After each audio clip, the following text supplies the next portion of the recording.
पवित्र आत्मा का चिन्ह माना जाता है। उसमें क्या होता है, एक ऐसी भाषा बोलते हैं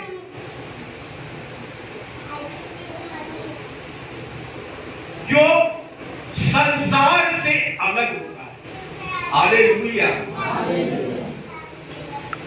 सांसारिक भाषाएं से बिल्कुल ये अलग। संसार के किसी भी कोने में चले जाओ, परंतु ये भाषा का तालमेल नहीं है।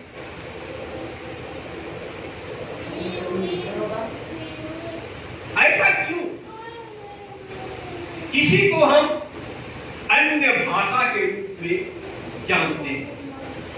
हालेलुया। अन्य भाषा यानी किसी भाषा से भी ये नहीं मिलती है, जिसको हम बाइबल के अनुसार गलीली भाषा बोलते हैं, इब्री भाषा बोलते हैं,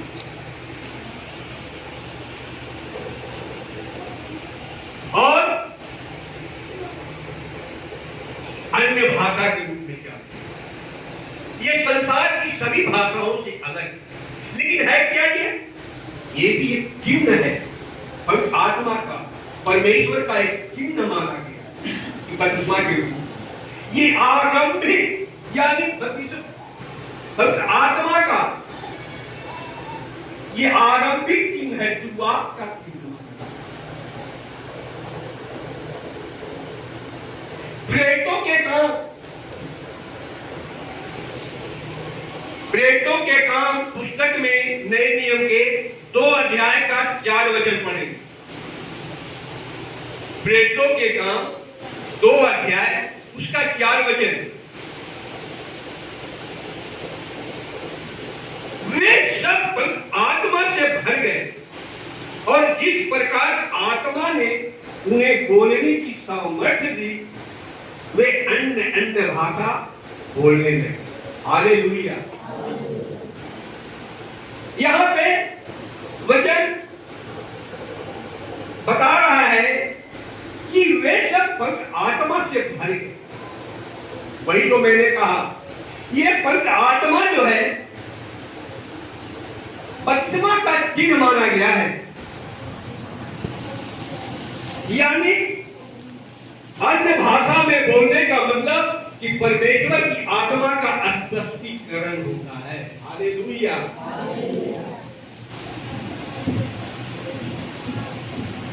परमेश्वर की आत्मा का स्पष्टीकरण होता है, संकेत होता है। वचन बताता है कि जब वे सभी आत्मा से भर गए, और जब आत्मा उन्हें सामर्थ्य दी बोलने का, तो वो सांसारिक भाषा में बात नहीं कर रहे थे, वो अन्य भाषा में। तो वो परमेश्वर से बात करना है तो संसार की भाषा से वो कैसे बात करें? लेकिन ऐसा भी मत सोचना कि हम अगर अपनी बुद्धि वाली भाषा से बात कर रहे हैं तो क्या मेरी पुकार नहीं जा रही है? जा रही है। बहुत बाइबल लंबा चौड़ा है, सबको पता होगा, लेकिन हताश होने की जरूरत नहीं है। लेकिन अभी हम अन्य भाषा पे बात कर रहे हैं। जिसके पास अन्य भाषा नहीं है, उनको हमें हौसला बढ़ाना है कि अन्य भाषा का चिन्ह अगर आपके अंदर नहीं है तो ये तुम्हें मसीह का नहीं हो। लेकिन उसके बारे में हम जानना चाह रहे हैं कि अन्य भाषा है क्या। ये जो है आत्मा जो है, ये विश्वास की भाषा को जगाता है और बोलता है अंदर से अन्य भाषा के रूप में, जो आपने कभी नहीं पहले बोला और न कहीं आप इसे सीखोगे। अगर नकल भी करोगे, सीखने की कोशिश भी करोगे तो पकड़ में आए। ये बनावटी भाषा नहीं होती।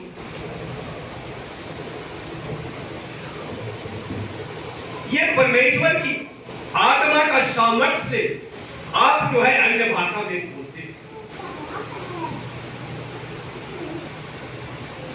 ये जो है अन्य भाषा पवित्र आत्मा का आरंभिक लक्षण माना गया है। उसमें जो है पहली पंक्तियों की पुस्तक में 14 अध्याय 14 का 14 और 15 वचन पढ़ेंगे। पहली पंक्तियों की पुस्तक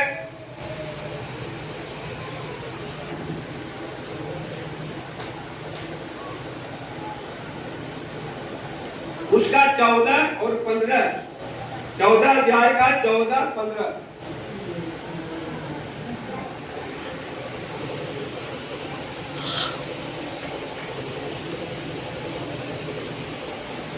इस लिखा है, इसलिए यदि मैं अन्य भाषा में प्रार्थना करूं तो मेरी आत्मा प्रार्थना करती है, परंतु मेरी बुद्धि काम नहीं देती। हालेलुया।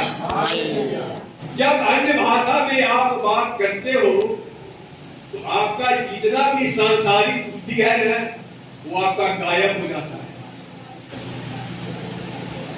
आपको कुछ पता नहीं चलता, क्योंकि वो भाषा जो है आपकी संसार से अलग है। उस समय जब आप बात करते हो आपकी संसार का बुद्धि और भाषा सब कुछ बदल जाता है, कोई काम नहीं देता।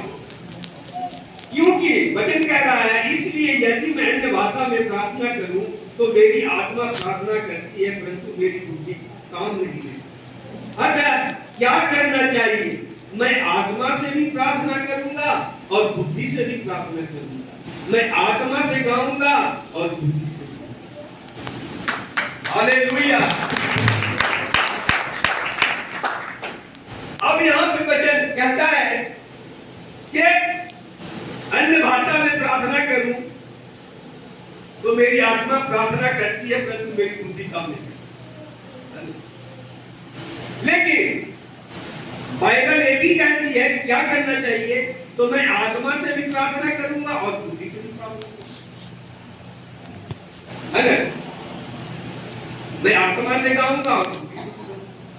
जो मैंने अभी कहा कि आप अन्य भाषा नहीं बोलते हो तो आप बुद्धि से गाओ, उसकी बुद्धि प्रशंसा करो, है ना? कोई जरूरी नहीं कि मैं आत्मा से, ऐसा भी नहीं कि जो आत्मा वाले हैं वो क्या बता देंगे कि हमने ऐसा ऐसा किया। बता दे, जल्दी बता दे मैं क्या बोलता हूँ क्या नहीं बोलता हूँ, बता दोगे जी? हेलो, बता दोगे? है? जब आत्मा से बात करते हो, आत्मा में बैठते हो तो बता दोगे? नहीं, तो नहीं बता रहे। वहां पर आपकी बुद्धि इनकी अपेक्षा ज्यादा काम कर रही है, क्योंकि आप होश हवास में, बात को समझना, आप होश हवास में हो और उसकी प्रशंसा कर रहे हो, उसकी आत्मा से आप बात कर रहे हो, आपको हर चीज याद है। बशर्ते यदि आपको देखना है कि मैं बिल्कुल पाक और साफ हूं, मैं शुद्ध और पवित्र हूं कि नहीं, आत्मा और सच्चाई से मैं उसकी गुणगान कर रहा हूं कि ये आपको परखना। और यहां वचन कहता है कि जो आत्मा से कर रहे हैं वो आत्मा से कर रहे हैं, जिन्हें बुद्धि से करना है उन्हें बुद्धि से करना है। लेकिन अन्य भाषा ये बता दी है कि आत्मा से भी करो और बुद्धि से भी करो, यानी आप जो करते हो प्रार्थना, अन्य भाषा बोलते हो, उसका हिंदी भी अपने आप को समझ करके रखो मन में कि अभी जो मैंने आत्मा से बात किया वो सच में किया मेरे पास, ये क्या करें।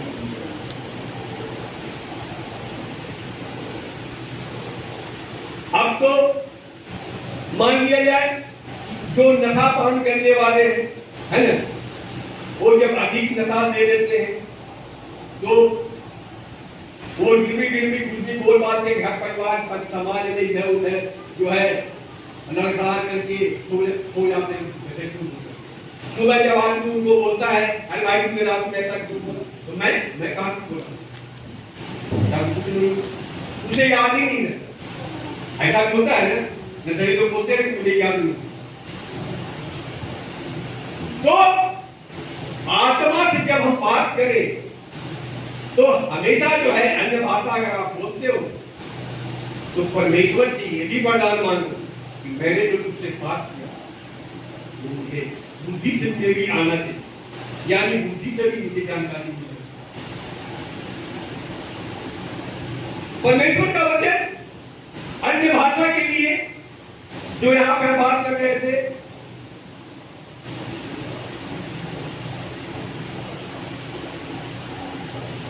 अन्य भाषा के लिए कि अन्य भाषा आपकी गुरुजी कई बार आप लोगों को आत्मा से भरा, कई बार शुक्रवार हर शुक्रवार को कई होता है, संडे को भी हम लोगों ने प्रोग्राम चेंज कर दिया क्योंकि जोर ज्यादा पड़ता है और थोड़ा रहस्य भी काम करना चाहिए, क्योंकि आत्मा की उपस्थिति, आत्मा का बुलाहट, उसकी आवाज को बहुत सोच समझ करके जो है इस्तेमाल करना चाहिए।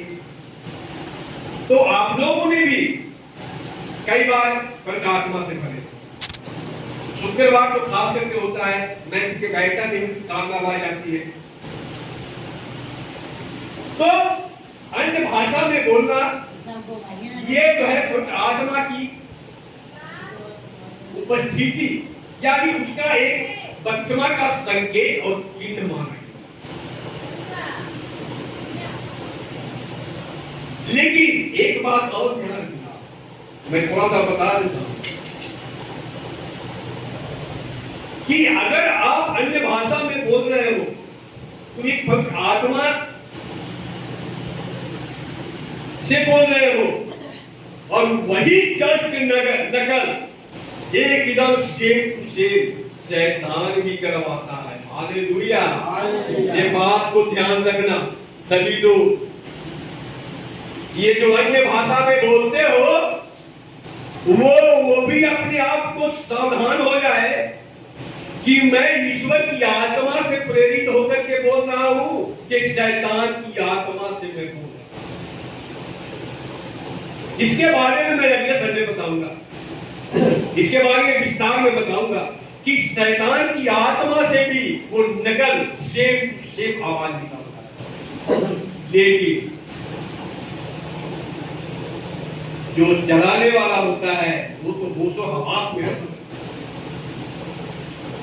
वो उसकी आवाज को पकड़ता है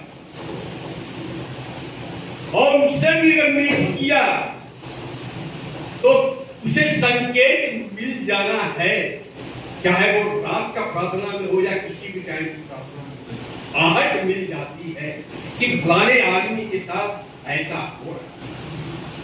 हालेलुया, क्योंकि ईश्वर कभी धोखे में नहीं रहता, उसे धोखा बिल्कुल पसंद नहीं, क्योंकि वह दया का सागर, दयालु परमेश्वर। अन्य भाषा का इस्तेमाल आप कर रहे हैं तो पवित्र आत्मा का ये बपतिस्मा का संकेत। पवित्र आत्मा के वरदान बहुत सारे, उसमें एक अन्य भाषा भी बोलने वाला है जो हम बोलते हैं। लेकिन आपका असल जीवन मसीह का, हम लोगों का बिल्कुल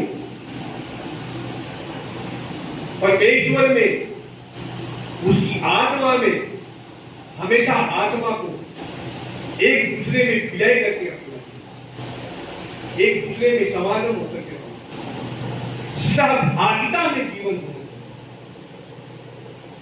यानी बिल्कुल बराबर का भागीदार।